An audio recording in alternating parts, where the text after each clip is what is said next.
You're watching the most exciting game you will ever see on your TV set. Shh, there's something in here. Watch this.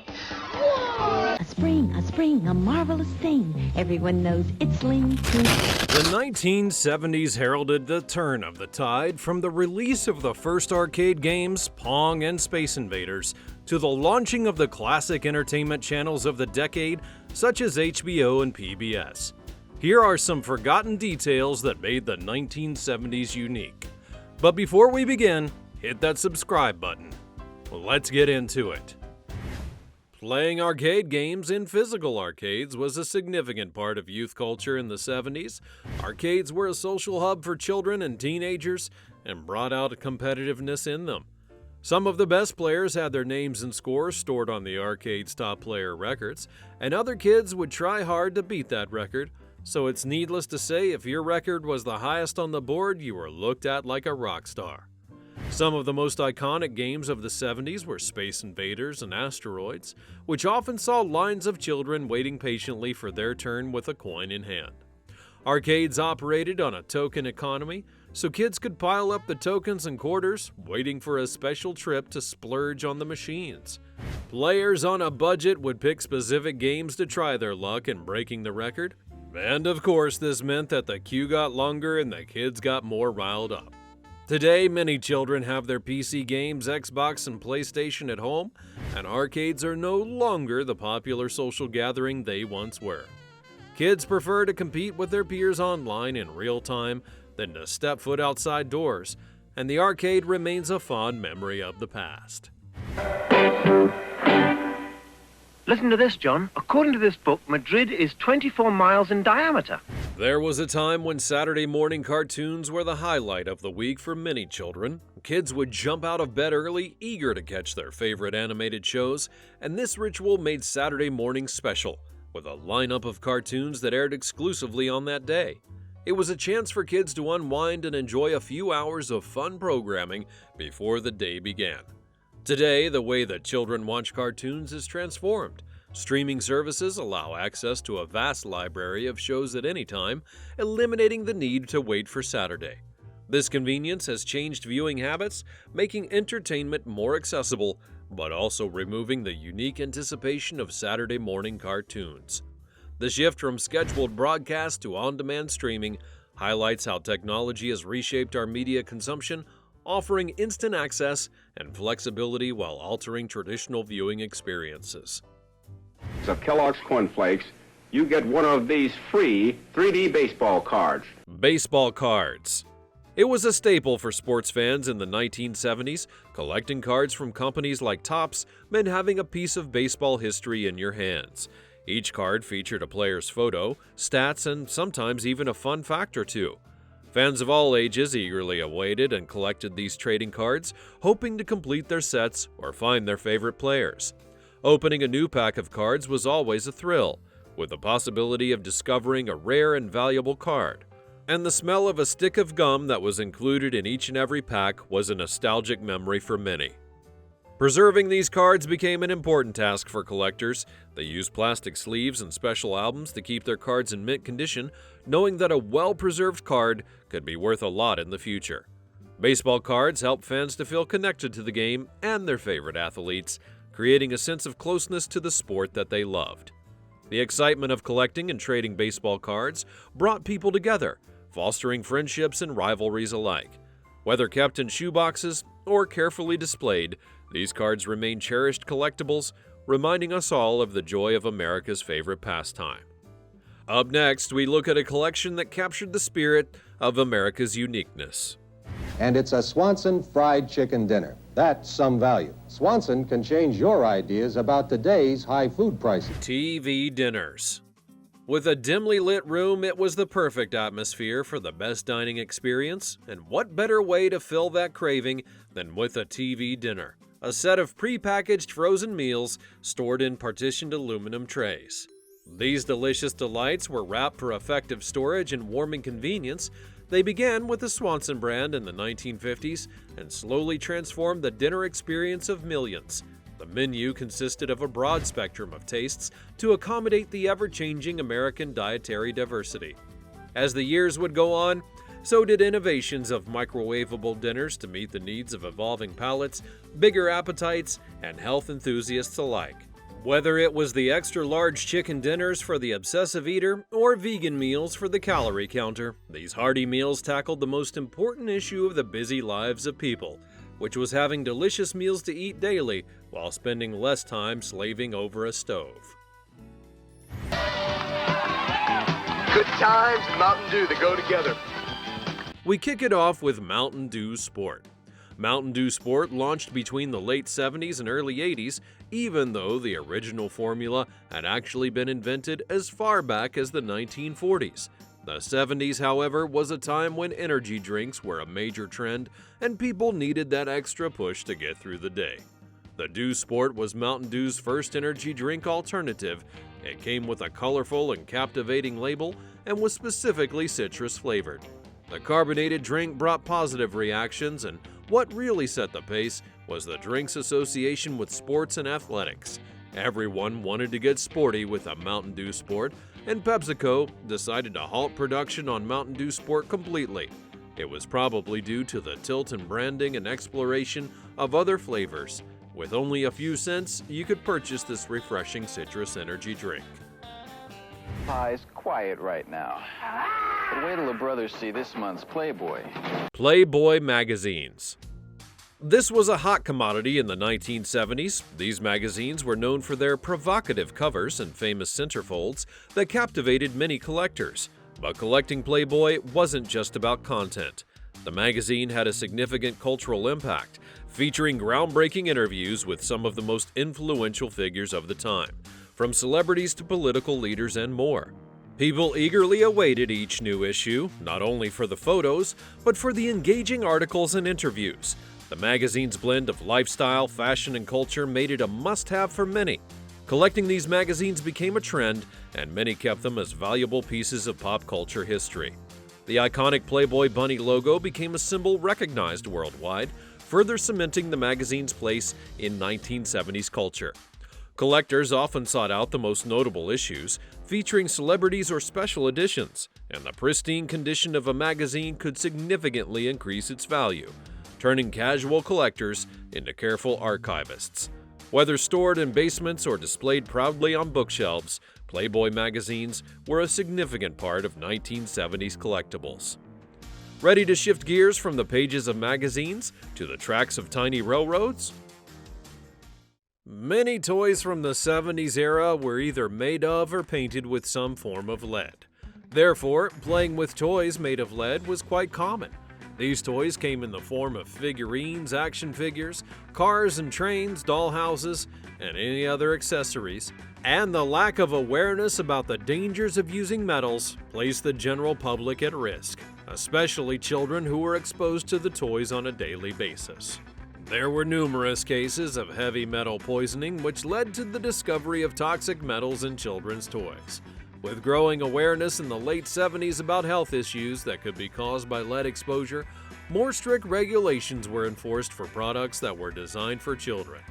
The various recalls and safety campaigns led to the removal of old lead-based toys and replaced them with other natural and synthetic materials like wood, plastics, textile fabrics, and chemically safe materials. And with Fotomat's bigger series, 35 prints, I can look back and remember every little detail. Remember the old days when people would drop off their films at a Fotomat for development and return later to pick them up? If you don't know what a Fotomat is, these were wide chains of drive-through development kiosks that were popular in the 70s and 80s. The standalone booths were usually located in a parking lot near a shopping mall or a convenience store. Founded in 1965 by Preston Fleet, the booth allowed customers to drop off rolls of film at a drive-through without getting out of their car. The distinctive pyramid-shaped kiosk was always painted yellow and blue with one single person inside, and customers were given tickets and offered a 24-hour turnaround time, which was fast compared to the competition. Fotomats were a popular choice for families until their decline in the 80s, when technological advancements led to the rise in numerous one-hour photo labs all over the country, as well as home development kits and instant cameras. Hi. How far are you going? All the way to the beach. Hitchhiking in the 1970s is one culturally significant practice that appears to have faded out over the years. If you saw a hitchhiker today flagging you down, you would probably say, "Nope, I've seen that movie." But back in the 1970s, it was a fun and unique way of traveling long distances without spending a whole lot of money. All you had to do was pack a bag to travel light and then flag down any vehicle going your way. Be open to the inconvenience of a travel partner, and hitchhiking was a concept that seems almost alien today, except when people see it in the horror movies. And back then it was not unusual to pick up a stranger or more and travel together while sharing stories, particularly those of seeking thrilling adventures and aiming to cut across the country on a low budget. The problem was its unpredictability, safety issues for everyone involved, and social anxiety, which often determined whether a hitchhiker would nail the deal or be left stranded on a long walk. Some places even banned the action, shifting away from the practice because of safety concerns, especially in the more modern time. Hitchhiking will always have its place in history, and may often become a last resort for someone who's stranded and broken down on an isolated road. The vibratory belt, according to the logic of a real cool informant, is definitely square. Physical fitness became a huge deal in the 1970s, with almost every advert on television tilting its campaign to include fitness and a healthy body. The fitness industry began to bloom, and places like the gym and other workout spaces were often packed. Staying in shape became an obsession for many, and despite busy schedules, some people needed the convenience of working out anywhere and anytime without the need to always be at the gym. You can imagine how thrilled that people were when home workout equipment was released in the market. It was finally a way for even the non-gym goers to exercise from the comfort of their homes without feeling embarrassed or having to put up with human behavior outside. People bought home workout equipment like stationary bikes, hydraulic rowers, and dumbbells, and equipment with metal springs was used for exercise, frequently advertised on TV by celebrities and various top brands. These home workout equipment were incorporated into video workout classes, where professional coaches would help get into shape using a danceable workout routine like those hosted by Suzanne Summers and Jane Fonda. Today, home workout equipment is very much in vogue, and the fitness industry has continued to raise the bar on what fitness and workout should look like. Working out is one constant that will probably never change. Star Wars. You and your children loved it. Star Wars memorabilia. With the release of Star Wars in 1977, an entire new realm of collectibles would emerge. Fans became captivated by the epic space saga and eagerly sought out anything that was related to the movie. Action figures of characters like Luke Skywalker, Princess Leia, and Darth Vader quickly became must-have items. Posters featuring scenes from the film adorned the walls of many bedrooms, and trading cards allowed fans to collect and trade their favorite moments from the film. The excitement didn't stop at action figures and posters, though. Fans also collected lunchboxes, comic books, and even bed sheets that featured their favorite Star Wars characters. The success of Star Wars merchandise was unprecedented, making it one of the most significant cultural phenomena of the decade. Collectors took pride in finding rare items, like limited edition figures or original movie props, and some even kept their collectibles in mint condition, preserving them as valuable treasures. The impact of Star Wars memorabilia continues to be felt today, with vintage items still highly sought after by fans and collectors. The joy of owning a piece of the galaxy far, far away remains a cherished memory for those who grew up during the 1970s. And there you have it, 13 precious collectibles from the 1970s, each item telling a story of a unique era full of creativity and nostalgia. This is Polaroid's new Time 01 step. Pretty. Why is it black? So you'll know it's the Time 01 step. The Polaroid camera was invented during the Second World War, and these revolutionary inventions were made to print pictures immediately after the shot was taken. That way, there's no time wasted between taking the photo and viewing the image. The first Polaroid was launched in 1948 with sepia tone and later upgraded to black and white in the 50s. It wasn't until 1972 that the non-peel-apart color prints were launched. The Polaroid camera was widely popular and gave instant picture printouts, which was a huge deal in an age where many other cameras required you to wait for weeks for development in a lab before you could even get copies. The popularity of instant cameras began to decline in 1979 when the 35mm camera and video cameras came into the spotlight. If you're looking for adventure this summer, escape with Marvel Comics. Comic books. The 1970s saw a boom in comic book popularity, with superheroes from Marvel and DC gracing the pages. Fans eagerly collected issues to follow their favorite characters and stories. Comic books were more than just entertainment. They were prized possessions that brought joy and excitement. Heroes like Spider-Man, Batman, and the X-Men all became household names. Each new issue was an adventure that was waiting to be discovered. Children and adults alike rushed to comic book stores to grab the latest release, hoping to find rare editions or first appearances of brand new characters. The vibrant artwork and thrilling plots made comic books irresistible. Many fans took great care in preserving their collections, keeping issues in mint condition by storing them in protective sleeves. This attention to detail paid off, as some comics became valuable collector's items over time. Comic book conventions began to spring up where enthusiasts could meet their favorite artists and writers, trade comics, and celebrate their shared passion. These events fostered a sense of community and excitement around comic book collecting. Those who grew up in the 70s still cherish their comic book collections, remembering the excitement of each new story. The impact of these superheroes was significant, making comic books a timeless collectible from this vibrant decade. Picking out the perfect lunchbox can be serious business. Metal lunchboxes. This was a popular school accessory in the 1970s. Made from durable tin, these lunchboxes were decorated with colorful images of beloved TV shows, movies, and comic book characters. Each lunchbox came with a matching thermos, making it both stylish and practical. Kids proudly carried their lunchboxes featuring themes like Star Wars, the Brady Bunch, and Superman, and the designs allowed children to showcase their favorite characters and shows, making lunchtime a much more enjoyable experience. Metal lunchboxes were a staple because they were sturdy and long-lasting, and they kept food safe and fresh while adding a touch of personal flair to any child's day. The combination of functionality and fun design made them an essential item for any cool kid in the 1970s. Now let's experience a 3D view with the next cool gadget. And here they are in Lionel's brand new trains and trucking sets for your kids. Model trains. This was more than just toys. They were a serious hobby for many in the 1970s. Collecting different scales and brands like Lionel and HO scale trains, enthusiasts created intricate setups that brought the magic of railroads to life. These model trains were detailed and realistic, capturing the fascination with trains and railways. Hobbyists spent countless hours designing elaborate layouts, complete with tracks, stations, and scenery.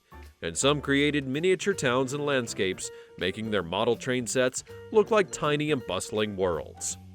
The attention to detail was remarkable, with enthusiasts carefully painting and assembling each piece. Model train clubs and exhibitions were popular, where collectors could showcase their setups, share tips, and admire each other's work. These events fostered a sense of community among model train enthusiasts, allowing them to bond over their shared passion. For many, the appeal of model trains lay in the combination of craftsmanship and nostalgia. The hobby offered a chance to relive the golden age of railroads, providing both a creative outlet and a connection to history. Model trains remain a beloved collectible, reminding those who grew up in the 70s of the joys and wonder of their youth. Stay with us to find out why Playboy magazines were one of the most popular collectibles of the 70s.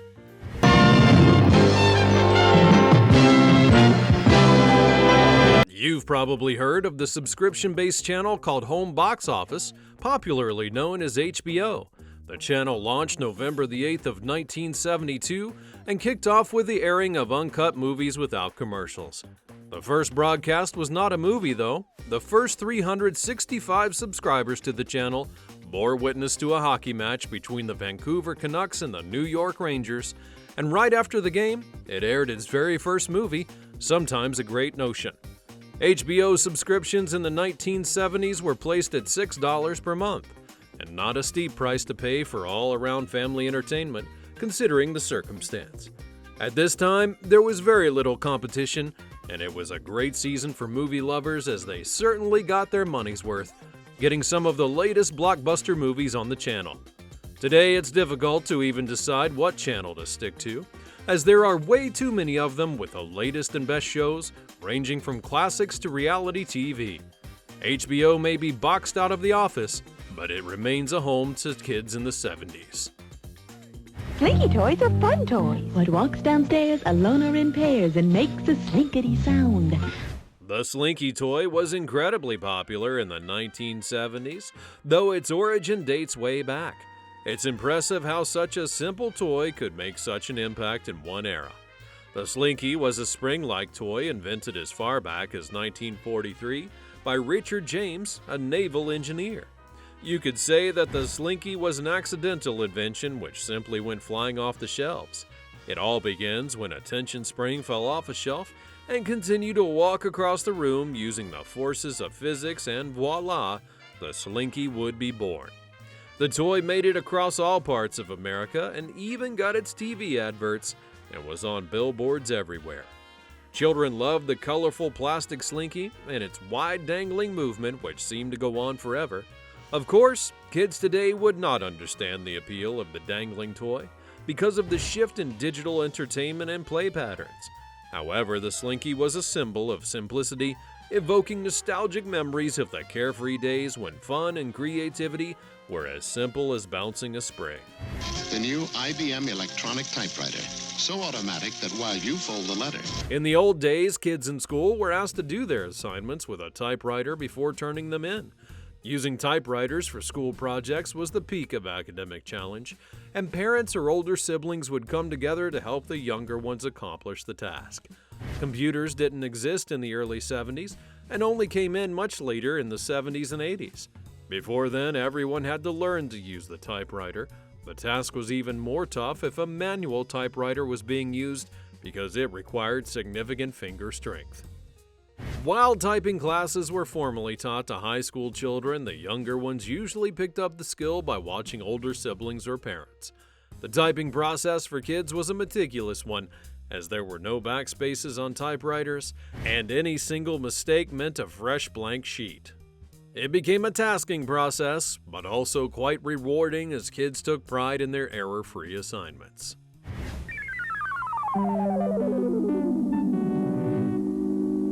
While HBO conquered movies, PBS decided to compete with reality, airing its first reality show, The Loud Family, in 1973.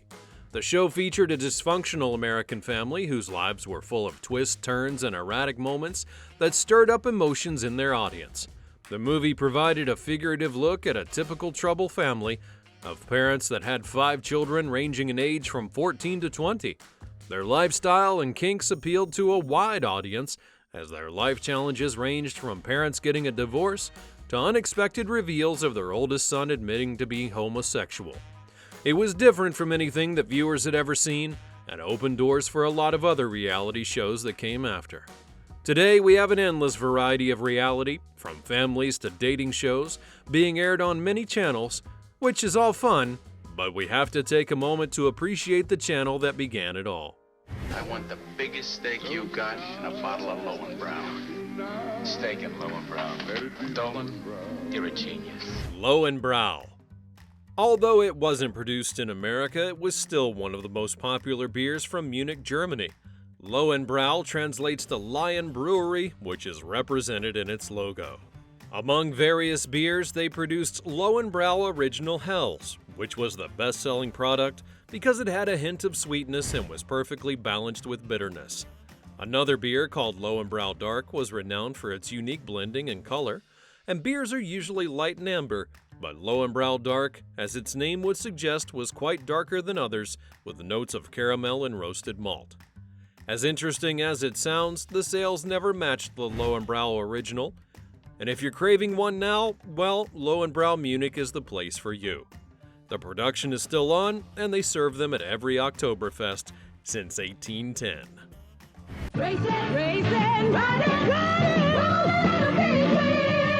Big wheels are a-rolling with big fat wheels Kids in the 1970s certainly remember the big wheel, the tricycle with a distinctively low-riding design and massive front wheels, with two smaller and thicker rear wheels that were sleek, balanced, and had a drag-like appearance. The durable plastic bike greatly appealed to children, as they were easy to control and even spun around, doing 180 degrees if you suddenly hit the brake. The big wheel was very lightweight with simple but powerful pedals, which allowed kids to build impressive speed. It was balanced and easy for all ages, and they would race around the neighborhood with their low center of gravity, and the ability to skid or spin out while burning rubber was part of the appeal. Big wheels were relatively inexpensive with little risk of injury. The toy has remained a beloved part of the 1970s American childhood. That tape, the secret was within my grasp. Cassette tapes were used to record music in the 1970s, and fans of music would record and keep stacks of their favorite music. Sometimes another person may have tapes of musical recordings that you desire but have not been able to catch on the radio. And so, participating in cassette tape trading allowed music fans to share their tapes while bargaining for others that appealed to them. It was typically transactional and could be temporary exchanges or permanent. The beauty of the cassette tape was that anyone could get an empty cassette and record music from radio broadcasts to make a mixtape. The cassette tape trading was also a form of counterculture, allowing fans of music to bypass commercial channels and share music that may not be backed by any major label. It was simply a time when copyrights were difficult to regulate. Start out simple. First, it's new Lego preschool for little hands, then Lego building. Things were a bit more imaginative in the 1970s, with kids' toys being more of rigid and static. Playing with non-electric toys was one of the pastimes that allowed children to explore their creativity while creating their own action-packed reality. And these non-electric toys included action figures from movies like G.I. Joe and Star Wars. Girls were more inclined to play with dolls and dollhouses like Barbie sets, and Lego bricks were just as popular as they are with kids today. Kids enjoyed the task of building structures like houses and vehicles with endless possibilities, and even though the toys had no form of mobility or used electricity, they were satisfying to play with and served as collectibles as well. Today, kids are more mentally stimulated by kinetic toys and those that have some sort of visual to them, like electronic toys that move or video games. Old Milwaukee! Old Milwaukee is named after the city that means beer. It's the fastest growing major beer in the country. Starting off our list is Old Milwaukee, a budget-friendly beer introduced during the mid-1930s. However, the business only took off during the 70s. Who wouldn't want to crack open a beer to wash down dinner after a long day of work? Old Milwaukee was initially created as an alternative to premium beers like Schlitz or Beck's, and their marketing strategy, offering high-quality beer at a low price, had won over many working-class families and became a huge hit. It eventually became one of the most popular beers in America. Their slogan, "This doesn't get any better than this," featured on their posters, had made its way through the competitive market, earning them a strong spot. Old Milwaukee's formula was renowned for its smooth, crisp taste and a slightly malty flavor and a blend of American and European hops. The distinct brewing method and classic lingering technique had created a memorable taste that left consumers wanting more. Additionally, to boost the company's revenue and connection with its consumer base, Old Milwaukee sponsored numerous local events, festivals, and community gatherings. The company also took part in promotional partnerships with bars and restaurants, providing customers with special deals or promotions. Hi, my name is Richard Simmons, and Reach is my very first album, so turn on this music and tighten up that vibe. Vinyl records. It was at the heart of the music scene in the 1970s. Collecting these records became a beloved hobby, with enthusiasts cherishing the unique album art and unparalleled sound. Bands like Led Zeppelin, the Beatles, and Pink Floyd produced iconic albums that defined the decade. The large, colorful covers of vinyl records made them stand out, with each album's artwork being a piece of art, often reflecting the music's mood and themes. Fans love flipping through their collections, admiring the detailed designs, and connecting with the artist's creative visions. Vinyl records offered a listening experience that many still consider to be superior. The rich, warm sound of a vinyl record playing on a turntable was something special, and collectors took pride in their record players, carefully maintaining both the equipment and the records themselves to preserve the sound quality. Record stores became popular hangout spots where music lovers could discover new artists, chat about their favorite bands, and hunt for rare finds. Limited editions and colored vinyls were particularly prized, adding to the thrill of collecting. Vinyl records remain a symbol of musical passion and nostalgia.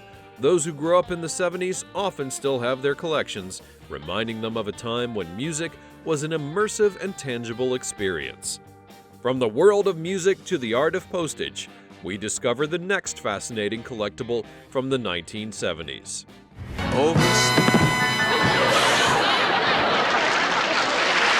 Purple socks were an oddly huge trend in the 1970s, but do you know where this love for the color purple came from? In the 1970s, a teen idol named Donny Osmond was loved by many for his outstanding performances, and one thing about him that always stood out was his purple socks.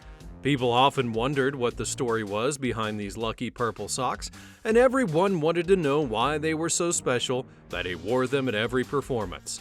Donny eventually revealed that he was from a family of many children, so many that his mother had to assign colors to them to be able to keep up with their identity. And as fate would have it, Donny's color was purple. This stirred emotions amongst his fans, especially the teenage girls, who also began wearing purple socks and dresses to show their love and support for Donny Osmond. His performances were flooded with the color purple in the audience. For years, nothing's been hotter than those cuddly little animals with cute little names. Beanie Babies. Collectors were drawn to the variety of these stuffed animals, each with unique names and designs. The small plush toys became a sensation, with many people hoping they'd become valuable over time. Each Beanie Baby had its own personality, complete with a name and date of birth, which made them feel special and unique. This personal touch appealed to collectors who often tried to collect them all, and the limited production runs and retirements of certain designs added to their allure, making some Beanie Babies particularly sought after. People of all ages enjoyed collecting Beanie Babies. Children loved playing with them, while adults saw them as potential investments. Special edition Beanie Babies released for holidays or events were especially popular and often sold out quickly. The craze for Beanie Babies created a bustling market, with collectors trading and selling their prized finds. And today, while their value as collectibles has fluctuated, Beanie Babies remain a nostalgic reminder of a more simple time when a small stuffed animal could bring so much joy. Are you ready to see what else is on everyone's shelves in the 70s? Two-way CB radio. We introduced our realistic CB line way back in 1960. The convenience of CB radios. The two-way radio of the 70s allowed drivers and truckers to communicate while on the road, exchanging information and providing guidance. Long before the smartphone, CB radios were the go-to for motorists and truck drivers to keep track of cargo and their destination. Various information was shared at intervals, like where the next gas station or police officer was when traveling from one state to another, and where to divert when the route seemed uncertain. The CB was made even more popular by movies like Smokey and the Bandit. The interesting part of the CB radio was that other people could listen in on communication while on the same frequency, and it was one of the biggest disadvantages. In time, people began to switch to mobile phones for complete privacy during communication, but you may still find truckers using the CB today for communication between trucks because of their ability to work efficiently based on proximity without the need for a phone signal. It remains a great asset in remote regions where phone signals are non-existent. Ford's Pinto lets you say goodbye to a lot of extra servicing.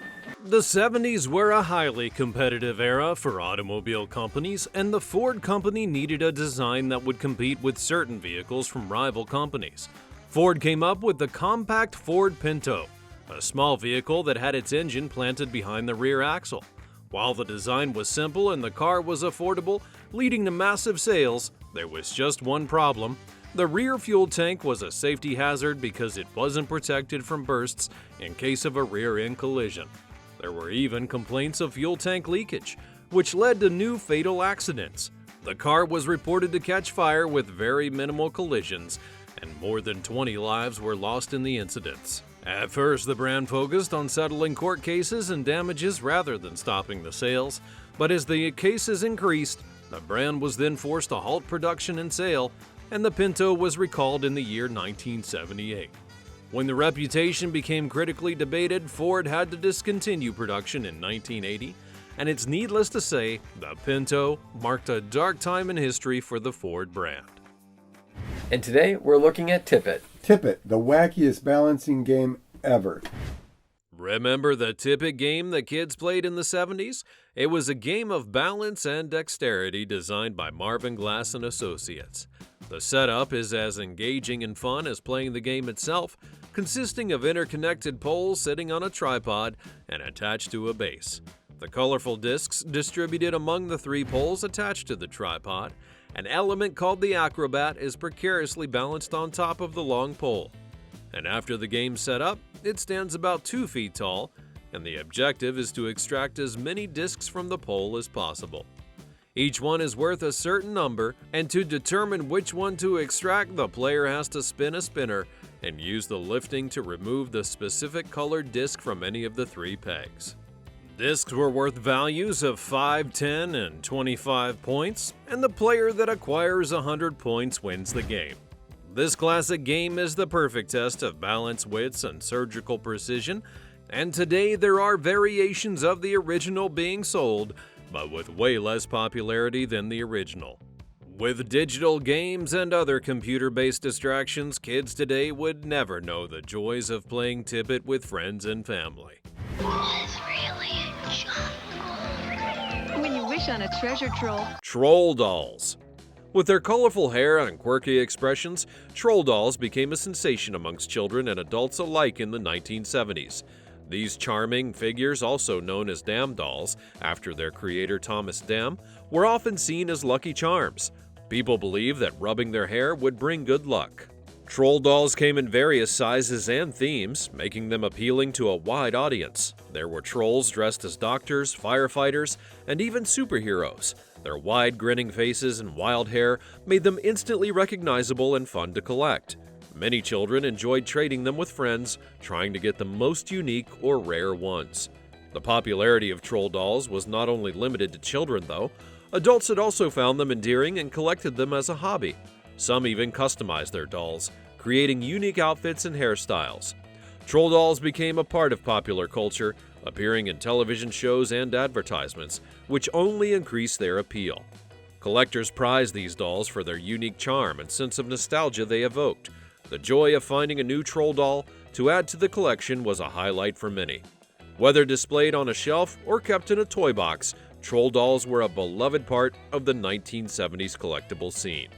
You won't believe what we used to listen to music.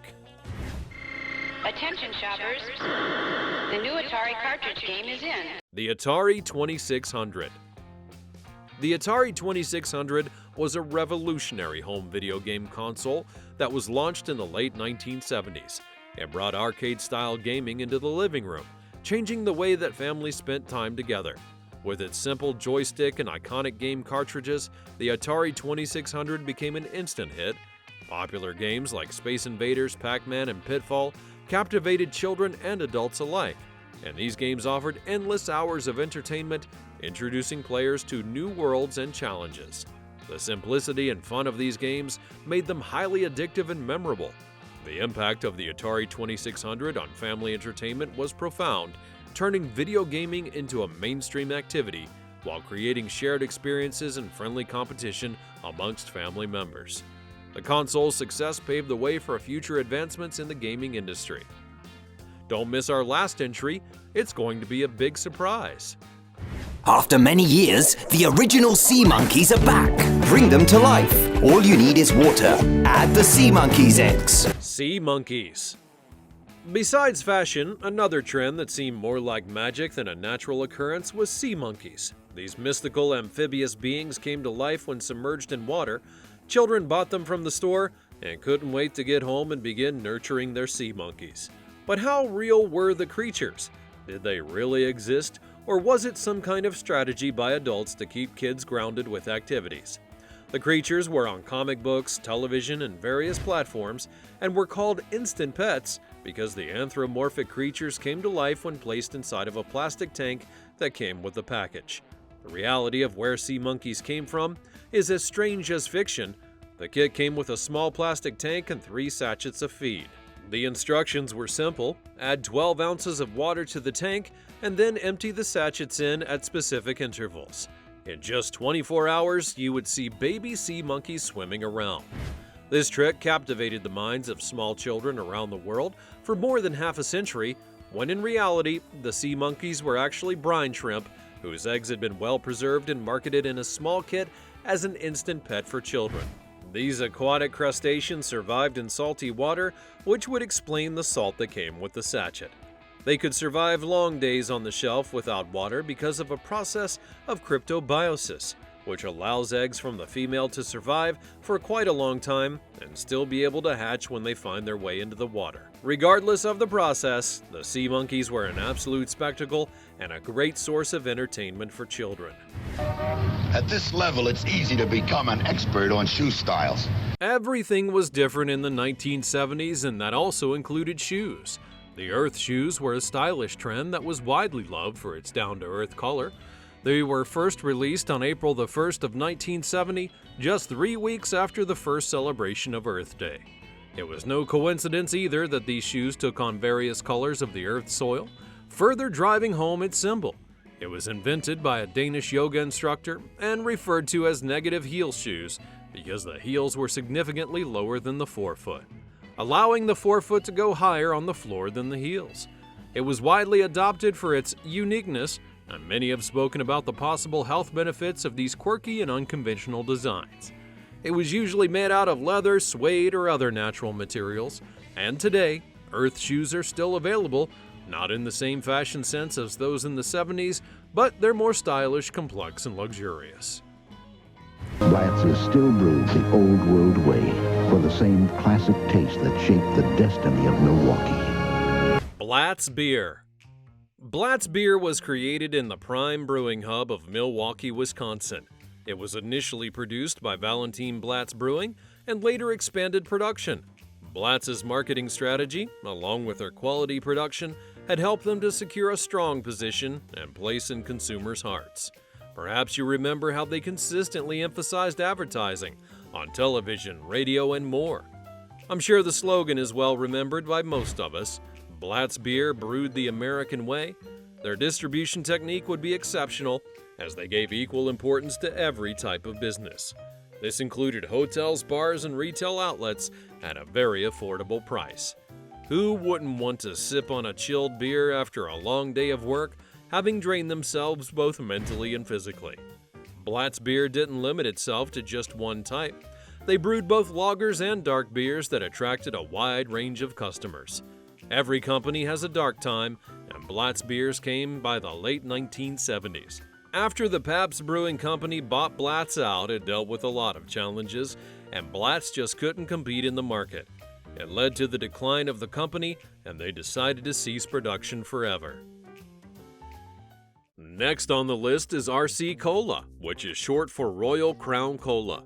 This version of carbonated cola beverage is owned by Keurig Dr. Pepper and RC Global Beverages, and before the fizzy drink hit the market, it went through a series of name changes, such as Knee High Incorporated and Chero Cola, before deciding on Royal Crown in 1951. The beverage quickly gained popularity in Europe and Asia in the 70s and early 80s, and the need for a healthier version led to the manufacturing of the caffeine and sugar-free Cola RC 100. Customers responded quite positively to the drink, as it accounted for 4 to 5% of soft drink sales in the United States, only behind Coke, Pepsi, 7-Up, and Dr. Pepper. The RC brand brought more than just a refreshing drink. It brought hope during the Cold War and provided options for people who wanted to get out of the Coke and Pepsi shadow. Its latest ad campaign was in 2022, themed Why Not? And this entertaining campaign featured 3 adults who were whisked into a world full of imagination after one sip of the beverage. RC Cola has remained in stores to date and isn't going anywhere anytime soon. Hey, Kool-Aid! Oh yeah! Kool-Aid here, bringing you fun. Kool-Aid's got thirst on the run. Kool-Aid is an all-American flavor drink owned by Kraft Heinz and invented by Edwin Perkins. It was sold in powdery form in packets and small tubs, and it came into the beverage industry, quickly becoming a U.S. sweetheart and Nebraska's official soft drink. It appealed to every demographic despite diversity in consumer preference, and was certainly the beverage of the 70s, coming in a wide variety of collector packages. Certain flavors like strawberry watermelon and tropical punch were especially popular with Hispanic and African American consumers who had a strong preference for fruit-flavored beverages. The powdery product was usually mixed in water and consumed chilled or with ice. There were also single-serving mixes designed to fizzle into water bottles. The drink was so good it even had a mascot. The discontinuation of the drink may be due to evolving markets where consumers began becoming health conscious and preferred to go to products with less sugar. The decline in popularity ultimately led to a halt in production and the launching of other drinks that were considered a healthier choice. However, Kool-Aid fans and collectors still find and trade rare old flavors at auctions for hundreds of dollars. Crush your thirst. Drink Rondo. The Rondo citrus soda brings back nostalgic memories that were most likely enjoyed by baby boomers. The lightly carbonated citrus beverage hit the U.S. market sometime in the early 70s. Having an attractive yellow label, it easily stood out in the pack of beverages. With less than $2, you could get a chilled can of this carbonated citrus goodness, and if nothing else got your attention, the slogan of the drink certainly did. Rondo, the Thirst Crusher. Even the commercials for the beverage took things to the next level by showing people crushing their cans in different ways in solidarity with the awesomeness of the beverage. The beverage's cans were typically yellow, but if you found yourself with a green can, don't panic. The diet version came in green. Sadly, the production period for the beverage was short-lived, lasting only from 1978 to 1981. Interestingly, the Rondo soda returned to stores in 2023 with a similar but upgraded design, its signatory dominant yellow color, and other aesthetics. If the new Rondo is anything like the old version, it's going to be nice to treat yourself to a taste of the 70s. Show it or share it instantly. Nothing works like Polaroid. Instant cameras. Cameras, particularly Polaroid models, were a huge hit in the 1970s. These cameras worked by instantly developing a photo right after it was taken. You would snap the picture, and within moments, a print would emerge from the camera, developing right before your eyes. The excitement of instant photos would be unparalleled. Kids and adults alike were thrilled by the ability to capture moments and see them come to life in seconds. This instant gratification had made Polaroid cameras a favorite at parties, family gatherings, and outings. Popular models included the Polaroid SX70 and the One Step. These cameras were known for their reliability and ease of use, and the novelty of holding a freshly developed photo added a unique charm, making instant cameras a must-have for any cool kid in the 70s.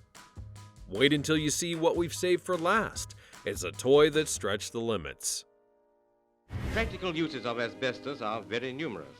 At least 18,000 articles are made of it. Number 18. Using asbestos in home construction. Asbestos was widely used in building materials in the 1970s due to its durability and fire resistance. Commonly found in insulation, roofing, and even floor tiles, builders valued it for its ability to withstand high temperatures while insulating properties. Recognized as a severe health hazard, asbestos has been largely banned or phased out in construction. Exposure to asbestos fibers can cause serious health issues, including lung cancer and mesothelioma. As awareness of these dangers grew, regulations were put into place to limit its use. Safer alternatives are now used in construction, significantly reducing the risk of asbestos-related health problems. Modern materials offer similar benefits without the dangerous side effects, leading to healthier living environments. The transition away from asbestos has made homes and buildings safer for occupants, reflecting a broader commitment to public health and safety. Building materials became more safe, but what about shopping rewards? You're looking at a rotary telephone. This is not brand new. This is vintage. Rotary phones. Now let's talk about communication. The 1970s were a much different time, and the technology of phones was very much in its infancy. Back in the day, rotary phones could be found in homes and offices and were the great symbol of communication of the era. In contrast to modern phones, rotary phones were only used to make calls and nothing else, made up of a mechanism which allowed the operator to turn dials which sent clicks or pulses that corresponded to the number dialed. The rotary phone was a most fascinating device in the 70s and would be an upgrade from the previous design that required a human operator standing as a middleman and directing connections from caller to receiver. And the rotary phone was regarded as the future of communication. Today, phones have transcended the confinements of rotary dials, spiral wire attachments, and other limitations, and in place of rotary dials, we have touchscreens for smoother navigation. Modern phones are not only for calls, but also represent a lot more, as their functions cut across business, entertainment, social media, and other essentials. Crystal Pepsi came at a time when various companies were pulling out the big guns on innovative beverages and looking for that big bang that would dominate the market. Crystal Pepsi was a clear form of cola beverage by PepsiCo, drawing its inspiration from the clear cola movement, which was popular in the late 1970s. Crystal Pepsi entered the market in the 1990s with a clear intent on bringing back sentiments. It was also marketed for less than 35 cents as a healthier version of the original Pepsi. Crystal Pepsi differed from regular Pepsi with the use of cornstarch in its production instead of caramel. It was a caffeine-free version of regular Pepsi and tasted less sugary, so a lot of thought was placed into the health department, but how did people react? While some didn't enjoy the taste at all, others were full of disdain for the product. The hype ended in 1993 when the Crystal Pepsi was dropped. Pepsi decided to roll the dice by bringing it back in 2022, but it didn't make any significant sales, and the fizzy drink vanished just as quickly as it came back, and is better off leaving a memory. Nothing says 70s fashion quite like the bell-bottom. The flared trousers dominated the decade. Bell-bottom jeans. When watching the shows from the 1970s, you could easily spot the trends in their attire, and one major outfit that was rocked by both men and women were bell-bottom jeans.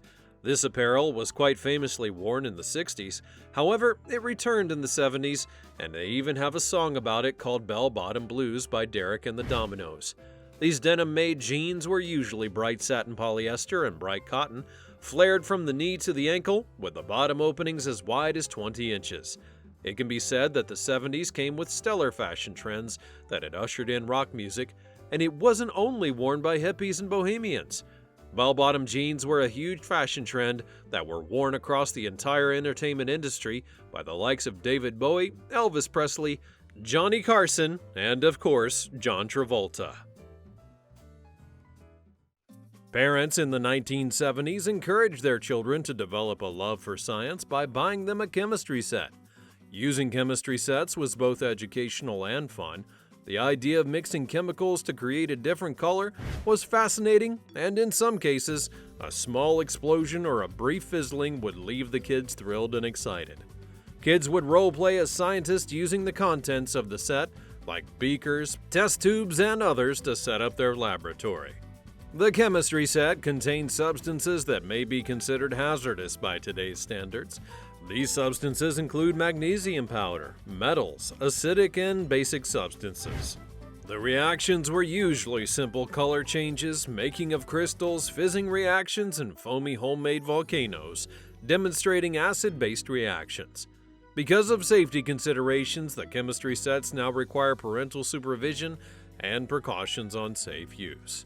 Renting video shouldn't be a game of skill or luck, and it's not at Home Video Express. Renting VHS tapes at video stores. Remember the excitement of going to the local video store? It was a weekend ritual for many families. You'd walk in greeted by rows of VHS tapes, each with colorful covers that promised a great movie night. The joy of browsing the aisles, picking up potential choices, and finally settling for the perfect film was unmatched. The anticipation built as you rushed home, popped the tape into the VCR, and settled in for a cozy evening. This experience was more than just renting a movie. It was all about the thrill of the hunt and shared moments with family and friends. The video store was a community hub, a place where you may bump into neighbors and discuss the latest releases. And those simple trips to rent a VHS tape created long-lasting memories. Speaking of storage, remember how we used to save our files? Stingray bicycles. Stingray bicycles were an iconic part of childhood for many during the 60s and 70s. Known for their unique design, these bikes featured banana seats, high-rise handlebars, and smaller wheels, giving them a distinct chopper-like appearance. They were highly popular among young riders who loved the cool, laid-back style that set them apart from traditional bicycles. Riding a Stingray bike was more than just a mode of transportation. It was a statement of individuality and freedom. Kids would customize their bikes with accessories like streamers, spoke beads, and sissy bars, making each one unique. The lightweight frame and agile handling made them perfect for performing tricks and stunts, adding to their appeal. These bikes were often seen cruising through neighborhoods, with groups of children forming impromptu riding gangs. The Stingray bike culture fostered a sense of camaraderie and adventure as kids explored their surroundings and pushed the limits of their riding skills. Although the popularity of Stingray bicycles has waned over the years, they remain a symbol of a bygone era. Collectors and enthusiasts still seek them out, cherishing the memories and the sense of freedom they once represented. The legacy of the Stingray bicycle lives on as a reminder of the simple joys and boundless imagination of youth. The 70s introduced the ingenious sleep aid, a bed that rocked you to sleep, known as the waterbed. These mattress designs gained popularity in the 70s for the innovation of a water-filled bed weighing up to 1,600 pounds at full capacity. They were widely advertised on television as the peak of comfort and luxury, and they began to decline in sales when people started to complain about their extremely heavy weight, making them difficult to move around. Another concern was leaks that caused miniature floods in many homes. They were so bad that some landlords wouldn't allow tenants to bring them in, as they were potential floods waiting to happen. The final nail in the coffin was the many complaints of discomfort while sleeping on the bed, and turns were more wobbly than expected, and one slight turn could generate water movement to keep you awake for a long time. While they are still made today, they're no longer a common thing. Anti-static flex shutter. Reliability and durability are guaranteed. Using floppy disks for storage. Floppy disks were once the primary means of data storage and transfer. These small and plastic squares were essential for saving documents, pictures, and programs, and the most common size was the 3.5-inch floppy. Each disk had limited storage, usually just enough for a few files, and upgrading to a high-density 1.44 megabyte disk was a big deal back then. Every computer had a floppy disk drive, and using them required careful handling. You had to slide the metal shutter and insert the disk into the drive, and then wait for that familiar whirring sound as the computer read your data. It was a slow process, but felt revolutionary at the time. Floppy disks were a significant part of early computing, serving as a bridge to modern storage solutions. And today, they're a nostalgic reminder of how far we've come in technology. Shrinky Dinks collector sets. You can collect them all. Shrinky Dinks. This was a creative craft toy which allowed kids to make miniature art pieces. They began as large sheets of plastic that kids could draw on, color, and cut out into various shapes, and once the designs were ready, they were then baked in an oven, causing them to shrink into a fraction of their original size, while also becoming thicker and more durable. Kids would use Shrinky Dinks to create keychains, jewelry, ornaments, and other small trinkets, and the process of watching the artwork shrink and then transform in the oven was a magical time, adding an element of excitement to the crafting activity. Shrinky Dinks were popular because they combined art, science, and fun, encouraging creativity while providing a tangible result that kids could use or display. The joy of creating something unique and personal made Shrinky Dinks a beloved toy in the 1970s. Make sure to stick around for the last one because it's a stretchy wonder. Which of these memories do you remember the most? Let me know in the comments section below, and be sure to like, subscribe, and turn on your notifications so you never miss another great memory in the future. Thanks for watching, and I'll see you next time.